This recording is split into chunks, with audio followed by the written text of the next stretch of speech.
Fala pessoal, Andrés Alonso aqui, e eu tenho uma pergunta para você. Você sabe onde que as informações das empresas são guardadas? Onde os usuários e senhas ficam? Cartões de crédito, CPFs, informações confidenciais da empresa e dos usuários? Quando você coloca alguma informação em algum site, envia algum documento, onde que ele é armazenado?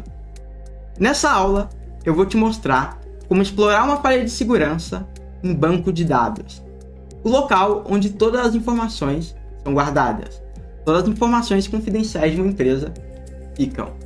Eu vou te mostrar na prática como entender e explorar falhas de segurança em bancos de dados SQL, um dos bancos de dados mais famosos, mais utilizados em sites atualmente. Então, bora para minha tela que a gente vai ver isso na prática. A falha que a gente vai ver hoje é a falha de SQL Injection.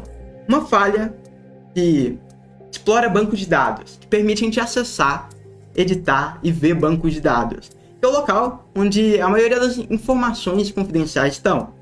Por exemplo, informações de um banco. Onde que um banco guardaria as informações deles? O registro de clientes, transações, até talvez senhas de cartão de crédito. Tudo isso está em bancos de dados. Em uma rede social, por exemplo, os usuários, as fotos privadas, as mensagens que eles trocam estão em bancos de dados. O local que as empresas, que os sistemas, os desenvolvedores usam para armazenar os dados, armazenar dados em massa. Milhares e milhares de usuários de informações. E essa falha que eu vou mostrar aqui é capaz de hackear bancos de dados.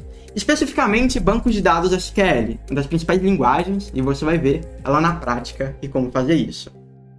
Primeiramente, vamos partir agora para a falha de SQL Injection. Primeiramente, o que é SQL? Isso é uma sigla? Isso é uma linguagem de programação? Isso é um banco de dados? O que é isso? SQL é a linguagem dos bancos de dados, a linguagem de programação dos bancos de dados. Inclusive, ela tem um diferencial que eu queria mostrar para vocês. E ela é uma linguagem bem peculiar.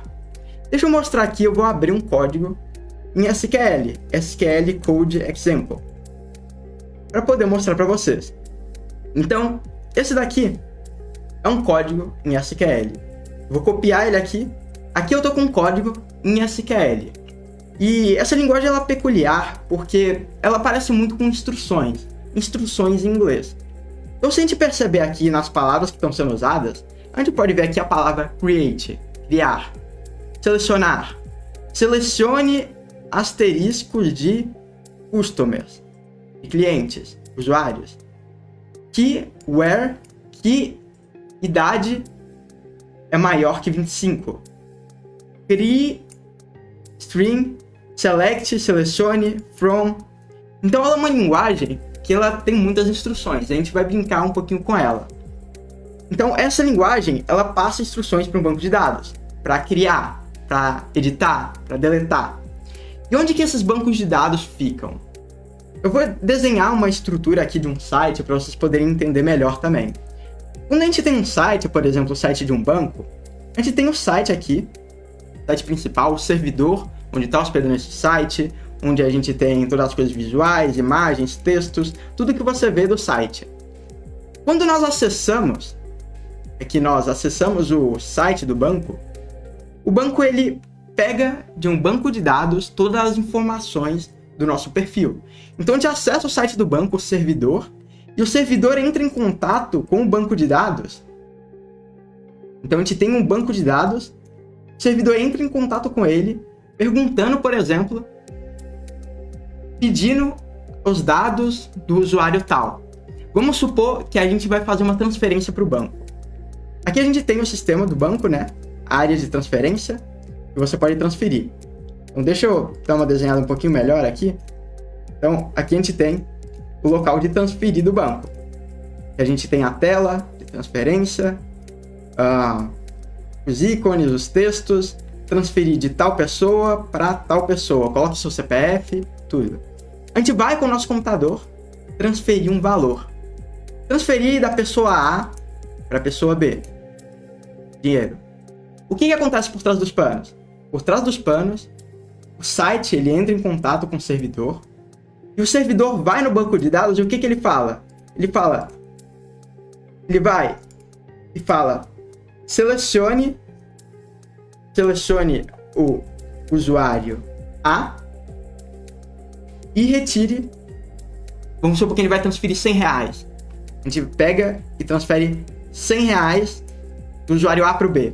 No banco de dados, ele vai e falar, selecione o usuário A e retire R$100. Selecione o usuário B e adicione R$100. Ele passa instruções para o banco de dados. O site, o banco, o aplicativo, ele passa instruções para o banco de dados que está aqui. Então, se a gente fizer outra coisa, por exemplo, a gente deleta a nossa conta no site. A gente vai no site, na rede social, vai lá e deleta a nossa conta. Quero deletar a conta. O que vai acontecer? Quais instruções que o site vai mandar para o banco de dados? Ele vai lá no banco de dados e ele vai falar,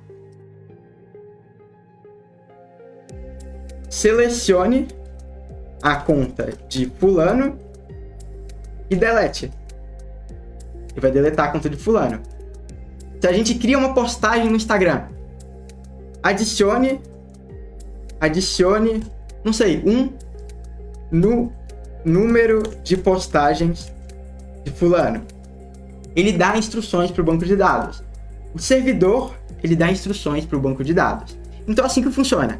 No caso, nosso computador, nosso celular, se comunica com o servidor e o servidor se comunica com o banco de dados e pede para deletar alguma coisa, adicionar alguma coisa. E assim que funciona a linguagem SQL. Assim que funcionam essas instruções que estão sendo passadas. Aqui está tendo instruções para criar usuários.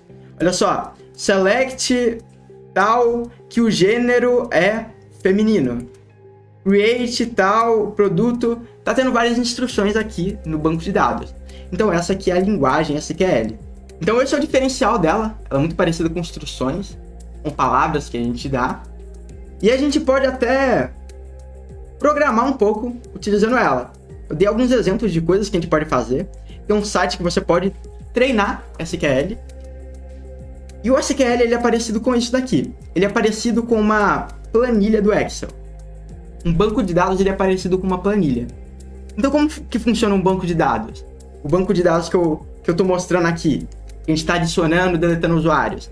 Ele é como se fosse uma planilha, uma tabela que a gente tem nome, a gente tem, vamos supor, um banco, nome do usuário, o e-mail dele, a gente tem, não sei, dinheiro, CPF, tem vários dados.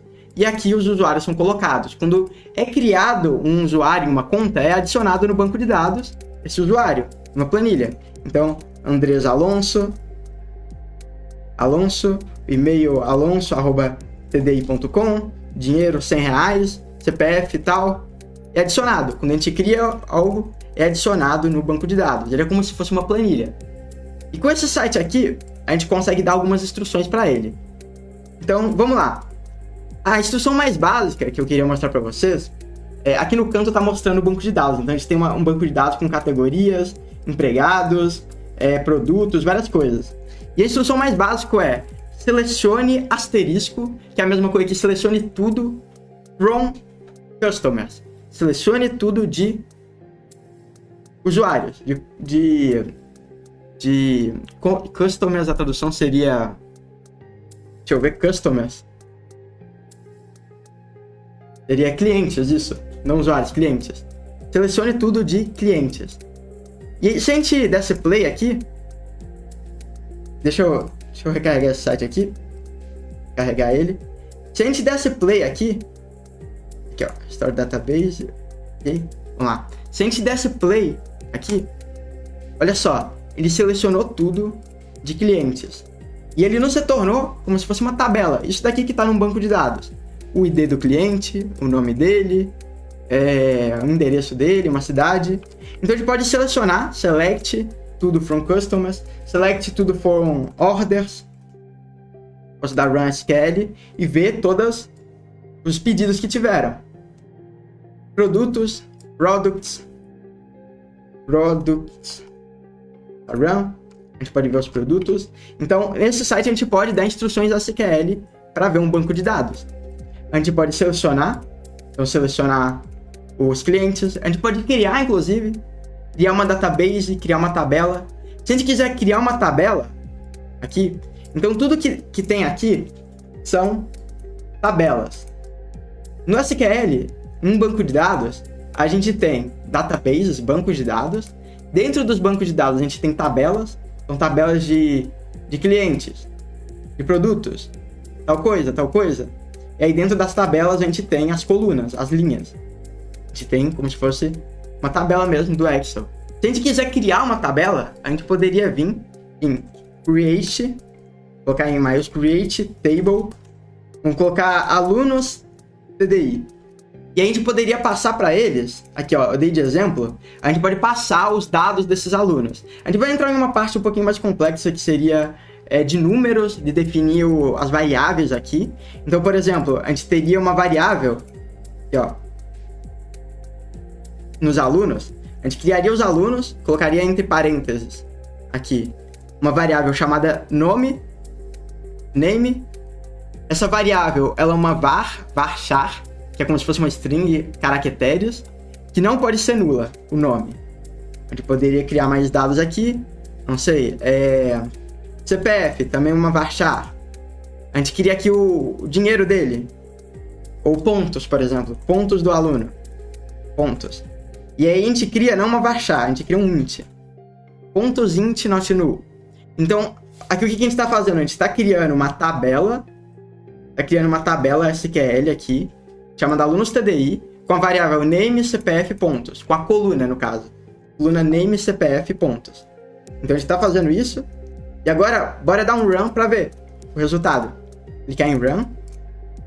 Aqui, ele precisou de deletar essa vírgula aqui no final. Coloquei ponto barra também. Ponto vírgula para terminar um comando. E olha só, eu cliquei em run e ele criou aqui no canto alunos TDI. Se eu selecionar o alunos TDI, não tem nada. A gente pode vir aqui e colocar, inserir dados nessa tabela. Então, insert into alunos TDI. Então, para inserir nos alunos, a gente poderia colocar insert into alunos TDI, passar o que a gente vai inserir.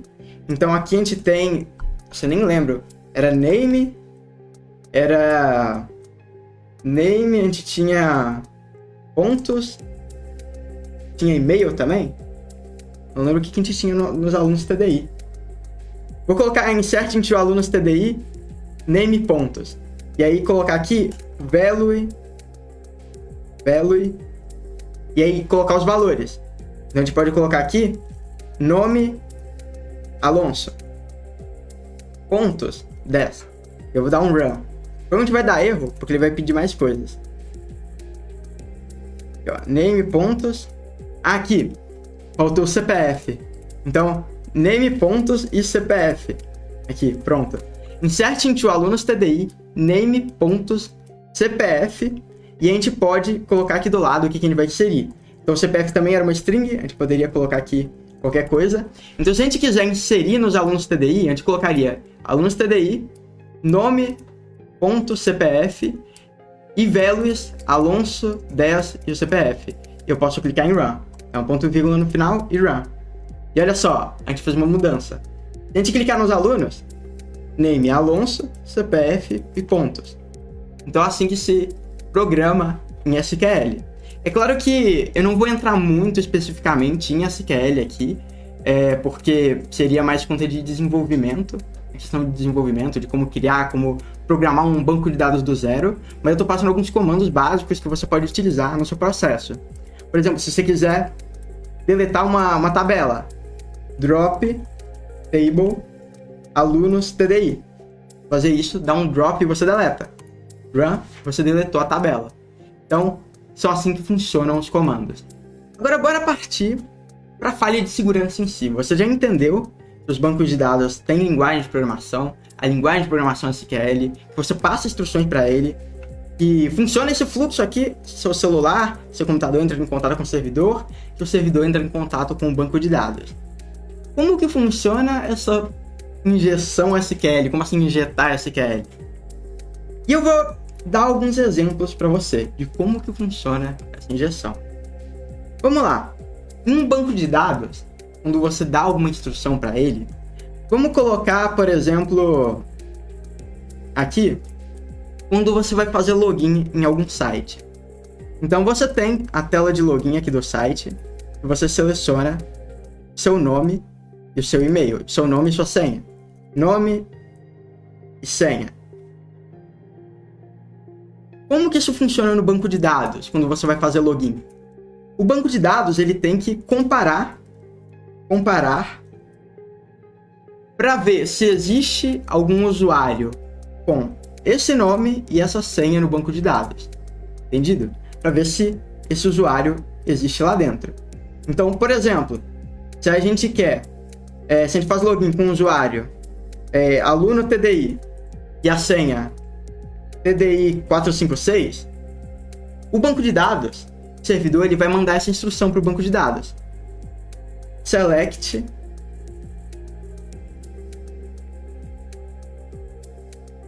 from alunos, por exemplo, where nome é igual a aluno TDI e senha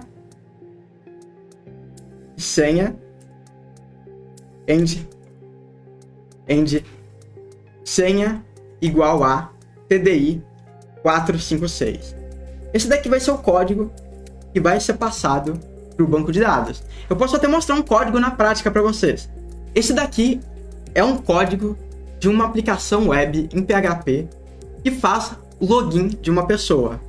Então olha só, aqui no código você não precisa entender todos esses pontos, mas você pode ver que o código ele manda um comando para o banco de dados chamado select id e-mail senha from usuários, que o e-mail é igual o e-mail inserido do usuário, a senha é igual à senha inserida do usuário. Ele seleciona isso do banco de dados.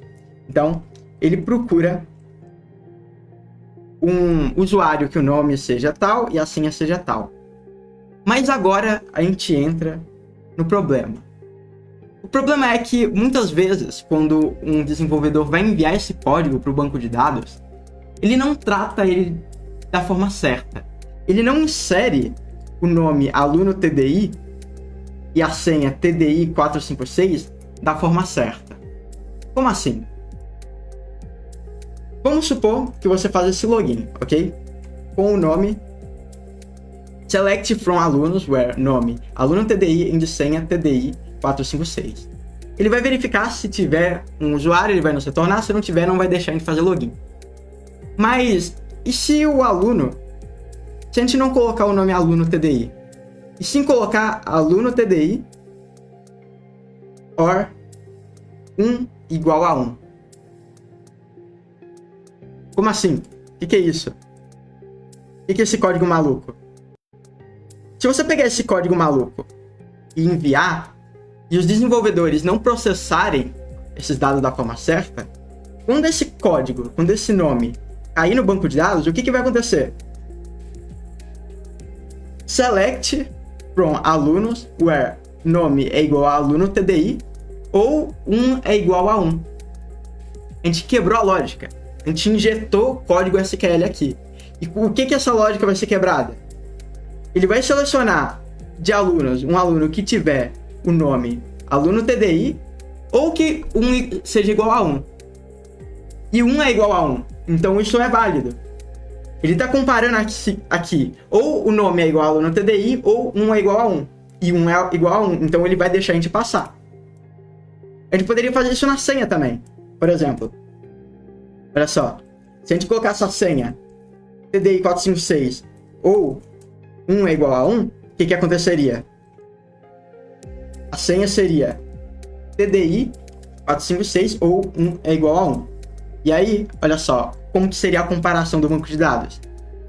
Ele ia chegar aqui, ó, selecionei de alunos, ok. Eu tenho que selecionar um aluno que o nome seja aluno TDI. Não tem nenhum usuário aqui, ou tem? Ele vai verificar.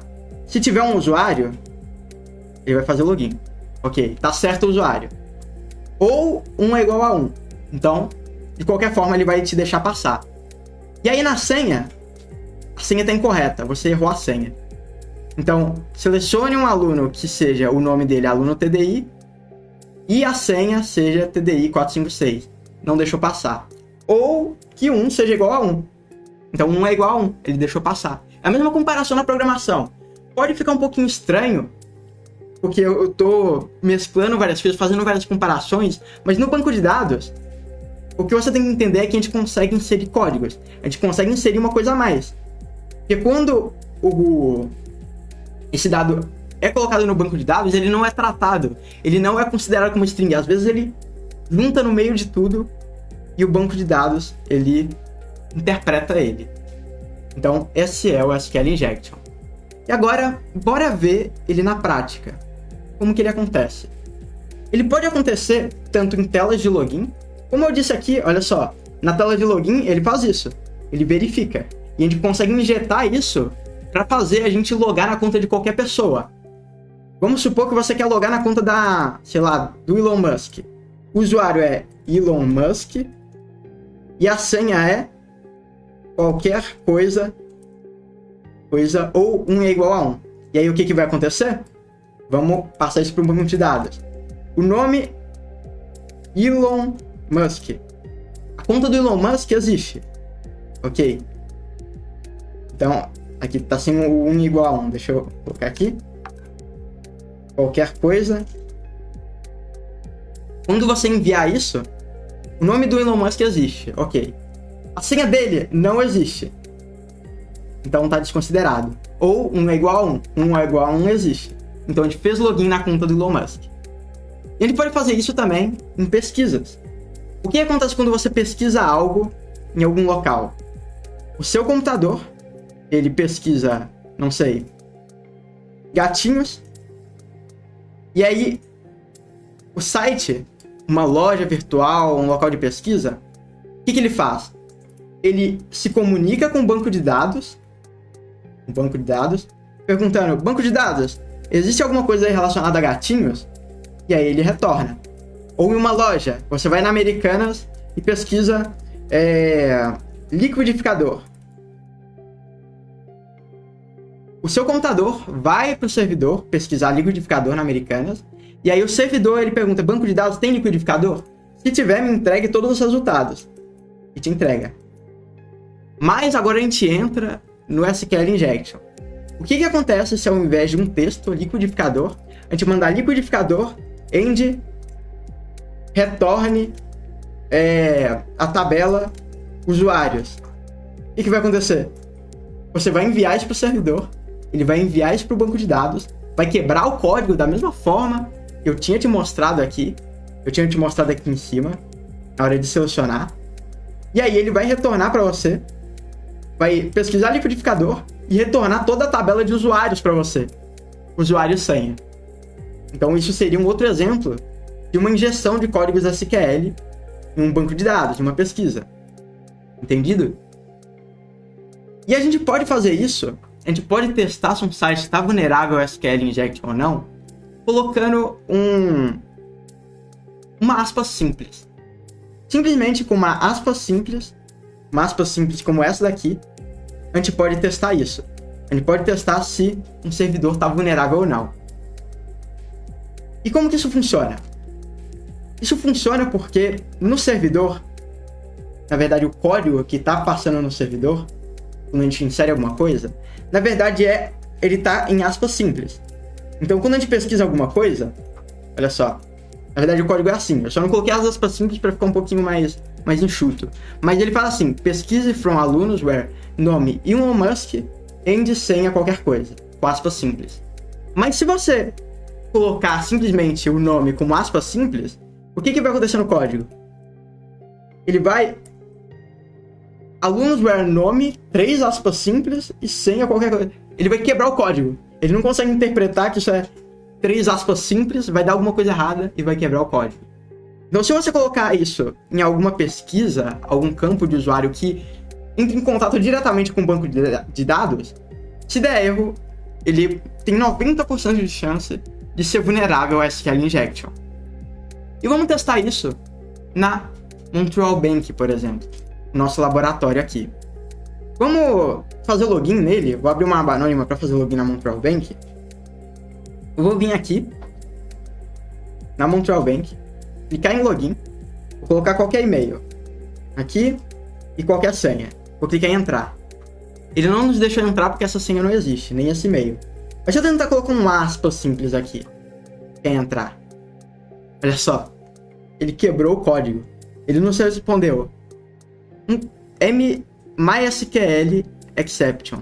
Seu código SQL tem um erro na sintaxe do servidor. E o erro na sintaxe está perto de esse monte de coisa que eu coloquei aqui. Ele deu um erro lá no servidor na hora de selecionar aquele código, naquele mesmo código que eu tinha te mostrado. Ele deu um erro. Então a gente sabe que ele pode ser vulnerável a SQL injection. Inclusive, talvez o site ele não dê um erro, mas ele também seja vulnerável. Então é importante você considerar essa possibilidade também. A gente vai ver mais pra frente aqui como utilizar uma ferramenta para explorar essa falha. Mas agora bora explorar ela manualmente. Ok, a gente entendeu que a gente consegue quebrar esse código. Agora como que a gente consegue fazer esse sistema de login aqui, de selecionar, quebrar o código e fazer login? Para fazer isso, existem muitas formas. Por que eu digo que existem muitas formas? Eu tinha te mostrado esse exemplo desse código, só que nesse exemplo eu consigo tranquilamente escrever o código aqui dentro para ver o que pode acontecer, para tentar quebrar a lógica. Mas quando você está hackeando o seu alvo, você não sabe qual que é a sintaxe que ele está usando aqui. Você não sabe se ele está colocando uma coisa na frente da outra, se ele está colocando aspas simples, se ele está colocando duas aspas, se ele não está colocando aspas. O código ele pode mudar de um para outro. Então eu queria mostrar para vocês as SQL cheat sheets, SQL injection payloads. Eu queria mostrar os payloads de SQL injection para você. Então se a gente pesquisar aqui SQL injection payloads, a gente vai poder ver vários códigos que você pode enviar para a aplicação para tentar quebrar o código e até fazer login. Então, lembra aquele 1 igual a 1? Tem várias variações dele.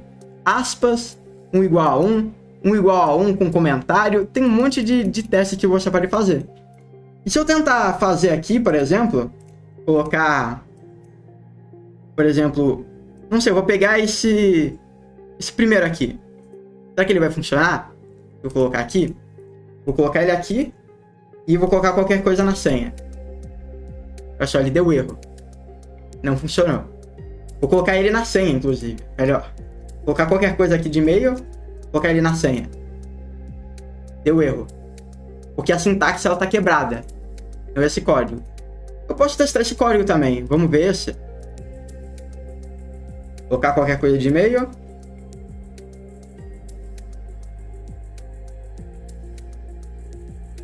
Olha só.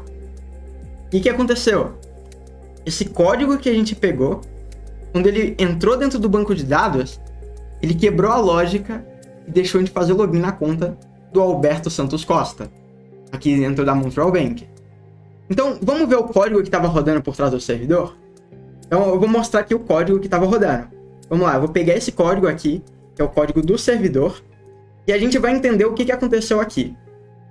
O que aconteceu por trás dos panos. Nesse código, olha só, quando a gente colocou o nosso e-mail, a gente colocou qualquer coisa no e-mail aqui. Digitou qualquer coisa. E aí na senha, a gente colocou o quê? A gente colocou isso daqui. Então ficou dessa forma quando a gente enviou esse código. Selecione ID, e-mail, senha from usuários, que o e-mail é esse monte de coisa, e a senha é aspas ou 1. Colocando apenas ou 1, ele também quebrou a lógica e colocou como verdadeiro login e deixou a gente fazer login. Poderia utilizar outros, 1 igual a 1, vários outros, mas esse daqui funcionou. Esse payload, ele funcionou para fazer login no site. Então a gente está logado na conta do Alberto. E a gente explorou uma falha aqui na nossa tela de login para fazer login com uma pessoa.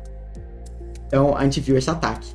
Mas agora, como que a gente pode, além de fazer login na conta de uma pessoa, ver todos os usuários que tem no banco de dados? Que seria realmente um ataque que daria um estrago. A gente pode fazer isso também. A gente só precisa encontrar um local que a gente possa injetar códigos. Daquela mesma forma que eu disse, você pesquisar um liquidificador na Americanas. Onde que eu posso pesquisar algo no banco de dados? Se eu entrar aqui na Montreal Bank, por exemplo, e acessar a conta, quando eu clicar em acessar a conta, eu estou pesquisando no banco de dados a conta do Alberto e ele está me respondendo a conta. Então a gente já consegue entender que isso tem uma conexão com o banco de dados. Já é possível explorar. E se a gente ver aqui na URL, no banco de dados, aqui nessa URL, ele está pegando o usuário 1. Então, ele está pedindo para o banco de dados, o servidor está vindo no banco de dados, pedindo para o banco de dados o usuário número 1, o Alberto, e o banco de dados está respondendo com todos os dados dele. Se a gente tentar colocar uma aspas, pesquisar no banco de dados, aspas, será que vai quebrar? Então eu vou vir aqui e colocar aspas, pesquisar. E, olha só, a gente quebrou o código também. Aqui dentro do código, select frontal, ele falou que teve um erro nesse monte de aspas que a gente colocou. Então também é possível explorar SQL Injection aqui dentro.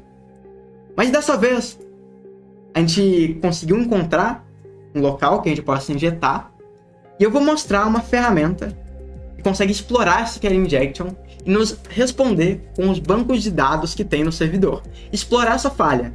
Essa ferramenta ela pode explorar falhas que são baseadas em erro. Então, não só o SQL Injection ele pode ser verificado como erro. Quando você coloca uma aspas e dá erro, é um SQL Injection. Mas existem outros tipos também. Existem SQL Injection que quando você coloca uma aspas ou algo, o servidor demora 10 segundos a mais para responder. Só porque você quebrou o código. Isso é chamado de time-based. Time-based SQL Injection. A gente tem a error-based SQL Injection e a gente tem a time-based. Então, se a gente envia alguma coisa que quebra o código e a gente recebe um erro, é um SQL Injection. E existe esse outro tipo. E se você envia alguma coisa e demora um tempinho a mais, também tem SQL Injection. O SQL com erro ele é bem fácil de explorar, a gente pode até explorar manualmente. Mas o time-based ele é um pouco mais complicado. Você precisa usar ferramentas para explorar esses tipos de SQL, de SQL Injection.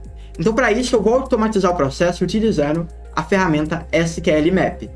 É uma ferramenta que consegue explorar SQL Injection, uma das mais famosas que faz esse tipo de exploração.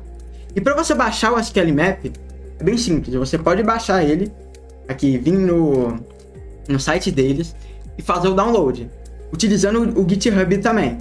Então, aqui no site eles têm até o GitHub do projeto do SQL Map, mas aqui a gente tem o código para fazer download dele. Aqui, ó, git clone git1 SQL Map. Vou copiar esse código. Lembrando, você tem que estar com o Git instalado no seu computador. E aí eu vou vir aqui no meu terminal e eu vou colar o código para instalar o SQL Map. Ok? Temos ele instalado aqui. Vou entrar aqui dentro do SQL Map, dev, clear, e aqui eu estou com ele aqui dentro. Então, para fazer a instalação, só vir aqui e baixar ele. Ou você também pode instalar ele no próprio Linux, no caso. Também é possível você instalar utilizando apt install SQL Map. Se você tiver no Linux, SQL Map. Ou você pode instalar o SQL Map no Mac, no caso, brew install SQL Map. Dessa forma. E aí ele já vai ficar automaticamente no seu terminal só se você digitar SQL Map. Mas nesse caso eu estou baixando do GitHub, porque vai ser universal para qualquer local, você vai ter ele. Então aqui, ó, eu estou no SQL Map Dev. E para eu rodar o SQL Map, é só eu vir aqui, Python 3, sqlmap.py. Eu vou dar Enter. E aí, olha só, a gente acabou de rodar ele. E aqui ele pediu para a gente colocar alguns comandos. E antes de mostrar os comandos para você, eu queria mostrar um documento que eu fiz para a gente poder fazer isso juntos e para você poder decorar os comandos dessa ferramenta. Esse PDF, essa apostila, ela vai estar disponível para você fazer download. A apostila de hackeando o banco de dados. Então ela é uma apostila completa que mostra como você pode utilizar o SQL Map para explorar banco de dados, todos os comandos que você pode dar. Então eu vou seguir ela junto com vocês. Você pode salvar, imprimir no seu computador, deixar do seu lado aí, pra sempre que você precisar utilizar o SQL Map, você usar ele. E ela mostra um mapa de como que você pode navegar entre os bancos de dados utilizando ele. O comando principal que a gente vai rodar é o sqlmap-u e o site. Então eu vou vir aqui sqlmap.py -u e eu vou colocar o site que a gente quer explorar. No caso, a gente quer explorar o Montreal Bank. A gente quer explorar aqui Montreal Bank. Então, vou vir aqui, Montreal Bank, copiar e colar aqui a URL. Mas agora a gente vai ter um problema aqui. Um problema que talvez em algum outro site a gente não teria, mas nesse em específico a gente tem. E é bem importante isso ter acontecido, porque é uma coisa que você tem que levar em consideração na hora de você hackear um banco de dados. E essa tela que a gente tá, do Montreal Bank, ela é uma tela que você tem que fazer login para entrar. Se você abrir o Montreal Bank em uma aba anônima, por exemplo, uma janela privada, ele vai te jogar pra tela de login, ele não vai deixar você ver. E para você explorar o SQL Injection, você tem que estar logado aqui dentro. Então, para isso, a gente vai utilizar uma técnica aqui, que é para selecionar os cookies da pessoa. Seção. Então, os cookies é onde salva o login da pessoa. Para quando o SQL Injection testar, o SQL Map testar, você já vai estar logado. Para fazer isso, você pode clicar em inspecionar site, vir aqui em Application, aplicativo, e aqui em Cookies, e você vai copiar o cookie. Eu vou copiar esse cookie aqui, PHP SES ID. Eu vou copiar ele, vou vir aqui e colocar assim, ó, PHP SES ID igual, eu vou colocar o valor dele. Eu vou pegar PHP SES ID igual tal valor, para definir esse cookie para o nosso SQL, para o nosso SQL Map. Então eu vou colocar essa URL, e eu vou colocar -- cookie. Eu vou até verificar aqui o comando, se é menos cookie ou menos cookies. Vou pegar aqui, menos help. Olha só, se a gente vir aqui, a gente pode definir o cookie. Aqui, ó, menos cookie. E a gente coloca o cookie aqui dentro dele. Então, vamos vir aqui, sqlmap -u, o site, -u site que a gente tem. Copiar aqui da Montreal Bank, colar, e a gente pega os cookies também, para definir ele aqui. -u, Montreal Bank. Então, já colei o cookie direto. Espera aí. Vou subir ele aqui. Aqui, deletar. Tem que colocar dessa forma aqui, ó. Você vai colocar o comando. Aumentar um pouco a tela. Colocar o comando. Aqui.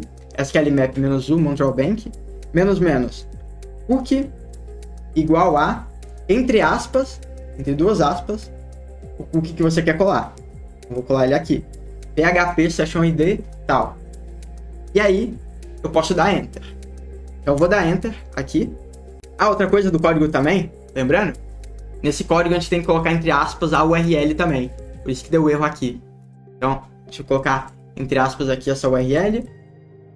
Entre aspas -u. E Montreal Bank. Agora eu posso dar Enter. E olha só, colocando essa URL assim, sqlmap -u, a URL entre aspas, e o cookie entre aspas, ele começou a testar o banco de dados. E o que ele falou aqui? Ele vai começar a fazer testes e perguntas para você. It look like que o back-end é MySQL. Então esse é o tipo do banco de dados, MySQL.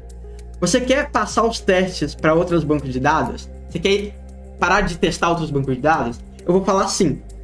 Porque se ele já identificou que o banco de dados é MySQL, para que eu vou testar outros tipos? Então eu vou colocar Y e dar Enter.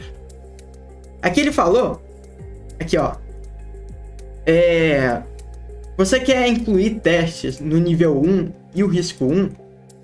O que é isso? Quando você roda o SQL Map, você pode definir o nível e o risco que ele vai testar.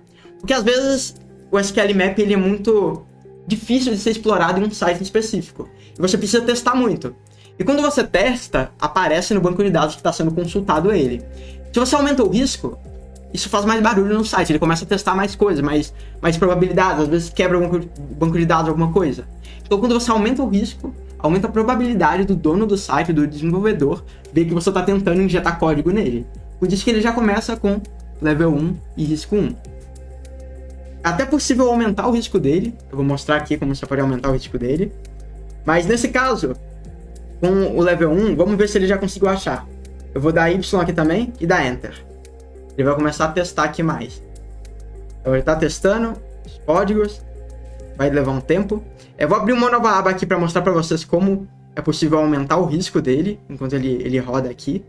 Então vou abrir aqui uma nova aba do terminal. Olha só. Para aumentar o risco, você pode colocar Python sqlmap.py -help, que a gente tem os comandos dele. E aqui, olha só. Level level e o nível. E ele vai de 1 até 5. O nível e o risco vai de 1 até 3. Então, se você aumentar o level, ele vai testar mais coisas. Ele vai testar mais testes, ele vai demorar mais. Se você aumentar o risco, ele vai fazer mais barulho, mais estrago no site. Se você tiver em bug bounty, um pentest que não precisa ser confidencial, as pessoas não precisam saber que você está testando, você pode testar. Você pode testar à vontade. Aumentar o risco até o final. Então você pode dar sqlmap -u, colocar o URL aqui, level. Quero testar tudo. 5 risk igual a 3. E pronto, você vai testar tudo. Vamos ver o que ele nos retornou aqui. Olha, ele está testando. Está testando tal... Aqui, olha os payloads que ele está testando, inclusive. Where having order by. Ele está testando um error based. Ele está testando vários tipos aqui. Package carriers. Ó. Vamos ver. Aparentemente tem 15 colunas nesse local. Vamos testando. Vamos ver o que a gente tem aqui. Olha só, pessoal. Ele rodou aqui o comando, testou várias coisas, e ele me fez outra pergunta. O parâmetro get id, ele é generic union carry, que é um tipo de injeção SQL utilizando union, que é um comando. E ele é injetável. Ele está injetável. Você quer continuar testando outros? Ele já falou que é injetável, já é possível explorar. Então não vou testar outros não, vou clicar em N. Eu vou dar Enter. E olha só, o que ele nos respondeu aqui? Ele nos respondeu que aqui no nosso SQL que é possível explorar o banco de dados com esses tipos aqui, esses payloads. id igual a 1, aspas, end, tal, coisa tal. id igual a 1 com esse monte de coisa. Ele nos deu os payloads que é possível explorar. E que, por exemplo, se você estivesse testando manualmente, quando que você colocaria isso daqui? Esse monte de dígitos. Então ele fez vários testes, ele identificou tais pontos de injeção, um total de 76 testes. Então isso aqui foi até bem fácil de explorar. E agora, o que aconteceu? Ele parou, o SQL Map parou. Isso porque agora ele já salvou no banco de dados dele, na memória dele, a injeção que é possível. Agora a gente tem que rodar ele novamente para ir entrando no banco de dados. Então vamos voltar para o nosso documento, que aqui agora a gente vai entrar nos comandos. Os comandos, como que eles funcionam? Aqui a gente tem um banco de dados, o banco de dados de uma empresa. A gente tem uma tabela de usuários dentro dessa empresa. A gente tem a coluna de cada usuário, os dados de cada um. Para você mostrar os bancos de dados que ele coletou, você coloca --dbs. Então vamos colocar --dbs. sqlmap, tal cookie, tal coisa, --dbs. Eu vou dar Enter. Aí o que ele vai fazer? Ele vai rodar novamente com os payloads que ele já tem e nos mostrar os bancos de dados. E olha só, Default DB, Information Schema, MySQL, Performance Schema, um monte de coisa. Já passando assim, de base, Information Schema e Performance Schema e SYS, eles já são bancos de dados padrão. Então a gente poderia ir, por exemplo, no Default DB, para ser um banco de dados que foi criado. Agora, para selecionar o banco de dados, a gente vai colocar "-d".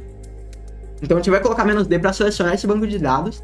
E agora que a gente está no banco de dados, a gente já entrou dentro dele. A gente já viu qual que a gente quer. Vamos entrar no Default DB. Agora chegou a hora da tabela. Vamos entrar na tabela do banco de dados. Na tabela de usuário. Na tabela... vamos ver as tabelas, no caso, que tem no banco de dados. Então vamos colocar --tables para mostrar as tabelas. Agora, sqlmap -d defaultdb --tables para ver as tabelas. Eu vou dar Enter. Rodou novamente, entrou no defaultdb, pegou as tabelas. Olha só. Admins, tratos, users. E que interessante. Agora a gente pode selecionar uma tabela. Qual que é mais interessante aqui? Eu que admins. Então vamos entrar aqui na tabela. --t para selecionar a tabela. Admins. E agora o que a gente quer pegar? Selecionou a tabela, pega os dados. --dumps. Então vamos colocar --dumps. E pegar esses dados. No caso, --dump, eu acho. Aqui. Pegar os dados. Então vamos dar Enter. É só. Ó, ele encontrou senhas em hash. Você quer colocar as senhas em um arquivo temporário? Vou colocar não. Dá Enter para ver o que é isso. Você quer quebrar essas senhas? Vou colocar não por enquanto. Olha que interessante. A gente entrou no banco de dados de administradores MySQL. A gente tem o Joseph Dev, o administrador, provavelmente o desenvolvedor, e o Robert Montreal, provavelmente o dono do Montreal Bank. E aqui a gente tem a senha deles. Mas olha uma coisa interessante. Essa senha ela é gigantesca. Não parece uma senha que uma pessoa usaria, por exemplo. Ou uma pessoa que quer ser muito segura, ela colocaria essa senha gigantesca. Mas eu que sei como que funciona o armazenamento de senhas de um banco de dados, essa senha ela está criptografada. Ela está criptografada em uma coisa que chama hash. Então, nos bancos de dados, meio que uma lei de segurança dos bancos de dados é que quando você vai guardar uma senha, você criptografa ela no formato de hash. E o que é hash? Hash é uma criptografia que ela só pode ser criptografada, mas não descriptografada. Como assim? Vamos supor que você pega uma senha chamada Alonso 1, ok? E aí você criptografa ela em hash. Você criptografa ela em código maluco. Vamos supor que isso daqui é uma hash. E é impossível descriptografar ela. Então ela agora está bloqueada. Ela está dentro do banco de dados. Salva dentro do banco de dados. Então ninguém sabe que foi digitado Alonso 1. O banco de dados só guardou a hash, a senha criptografada. Se alguém hackear o banco de dados, essa pessoa não vai poder descriptografar essa senha. Ela não vai poder ver o que estava escrito. Isso porque é uma forma de segurança para se alguém hackear o banco de dados. A única forma de ver o que está escrito... Agora você deve estar se perguntando, então como que eu vou fazer o login se o site não sabe a minha senha? Quando você vai fazer o login, o que o site faz? O que o banco de dados faz? O site ele pega a nossa senha, vamos colocar Alonso 2. Colocamos Alonso 2. Ele criptografa essa senha de novo. Vamos supor que depois de criptografar, ele dá isso daqui. Essa senha aqui. Ele vai verificar se a senha criptografada Alonso 2 é igual à senha criptografada Alonso 1. E se não for, ele vai negar. Mas se você colocar Alonso 1, ele vai criptografar a senha e ela vai ser igual. Então é possível criptografar a senha para comparar elas. Mas não é possível descriptografar ela. Seria essa a forma que os bancos de dados tratam os dados. Existem, claro, pessoas que guardam um texto puro, uma senha pura, e aí, se for hackeado, deu um problema gigantesco. Tem outros que criptografam isso em hash. Mas a maioria dos bancos de dados seguros, eles criptografam isso. Então, se a gente sabe que a única forma de descriptografar isso, de saber se a senha existe ou não, é tendo a senha, como que a gente vai saber a senha desse banco de dados? Aí para isso entra a última forma, o plano B dos hackers. Se nada deu certo, a gente passa para força bruta, ou chamado brute force, que é simplesmente pegar essa hash e testar milhares, milhões de senhas até ver uma senha que é parecida com ela, que vai ser a senha. Então seria como se a gente pegasse essa hash, testasse.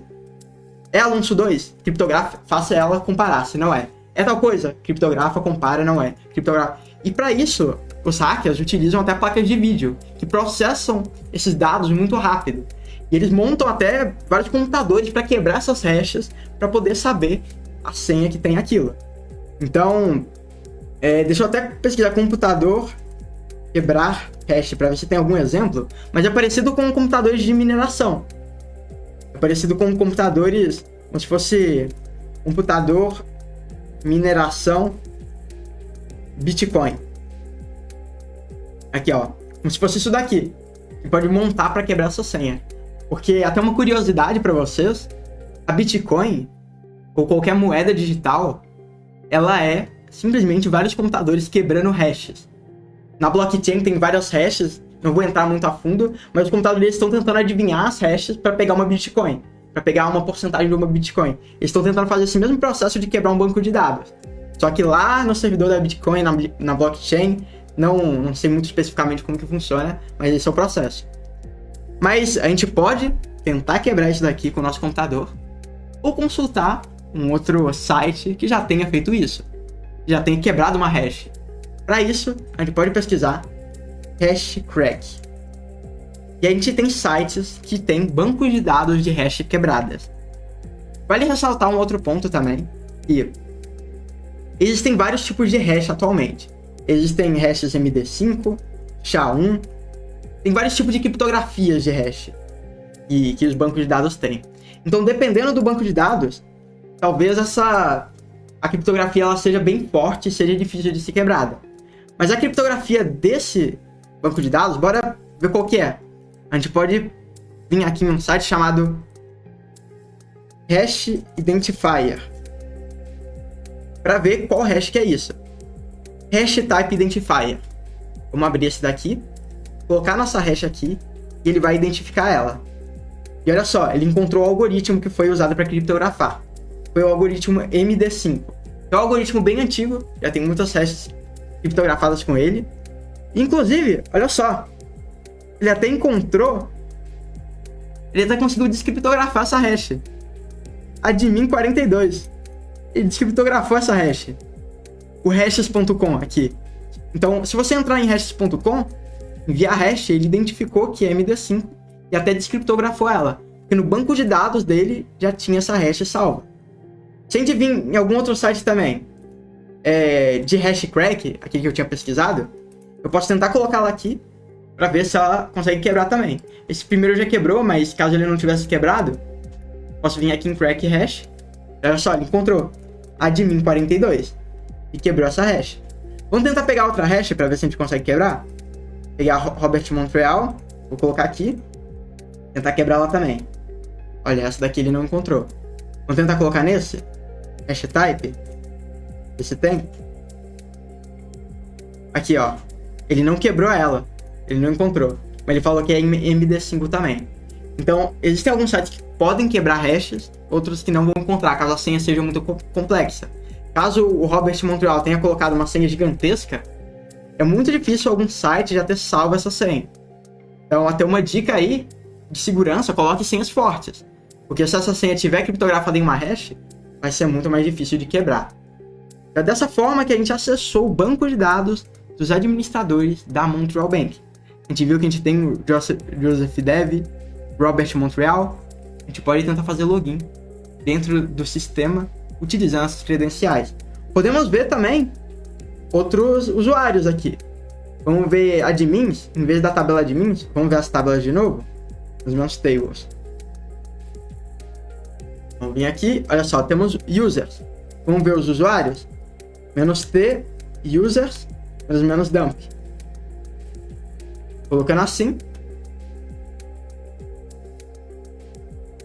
Vamos ver. Olha só. Os usuários. Aqui, ó. Masculino tem o Alberto Costa. O meu usuário, Alonso. José Alves.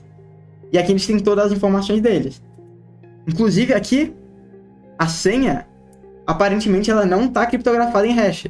Somente os administradores estavam com ela criptografada em hash. Deixa eu tentar colocar essa tabela desorganizada. Vou colocar aqui. Dessa forma mesmo aqui, ó. A senha tem RG, CEP, CPF, a rua dele, Alberto masculino, Alberto Costa.com e aparentemente essa daqui é a senha dele. Se a gente tentar copiar a senha dele e fazer login, será que a gente consegue? Vamos vir aqui no Montreal Bank. Vamos voltar aqui. montrealbank.com e fazer login. No caso, eu já tô com a conta aqui logada, mas eu vou abrir uma aba anônima para ver se é realmente essa senha. Montreal Bank. Vou vir aqui no Montreal Bank, fazer login. Deixa eu ver qual é o e-mail. O e-mail dele é albertocosta@gmail. Agora a gente identificou que o e-mail dele é albertocosta@gmail e a senha dele é essa daqui. Daqui, faltam uns 5 aqui no final. Aqui, ó.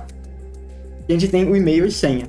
E com isso, um hacker poderia fazer login tanto na conta do banco dele, quanto testar essa senha em outros locais, em outras redes sociais. Muitas pessoas usam a mesma senha para todas as redes sociais, para todos os locais que fazem login.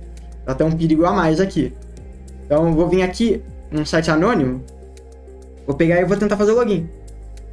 E aqui o nome dele é Alberto Costa, aqui é albertocosta@gmail e a senha é essa daqui. Vou tentar logar, quer entrar e fomos logados. Mas agora a gente sabe a senha do Alberto. A gente consegue testar isso em outras redes sociais. Então dessa forma, você aprendeu como hackear banco de dados. A gente entrou na prática no banco de dados da Montreal Bank, viu a senha dos administradores, você entendeu o conceito de hash, um conceito muito importante quando você hackear um site, você entender que os desenvolvedores criptografam essas senhas, você entendeu como descriptografar as senhas, hackear banco de dados, entrar em tela de login e muito mais. Eu espero que você tenha curtido esse conteúdo. Essa é uma das falhas de segurança mais antigas, que mais foram encontradas também em sites, e você tem agora o poder nas mãos, uma ferramenta que pode hackear banco de dados. Todas as vezes que você colocar aspas em algum local que interagem com um banco de dados, você pode ver se esse site está vulnerável. Você pode ver se é possível extrair todo o banco de dados de um site. Já imaginou o poder disso em algum site real? Pegar a senha de todos os usuários? Pegar todos os dados dos usuários? Então, nessa aula você aprendeu a fazer isso. Eu espero que você tenha curtido a falha de SQL Injection e eu te vejo em uma próxima aula. Falou!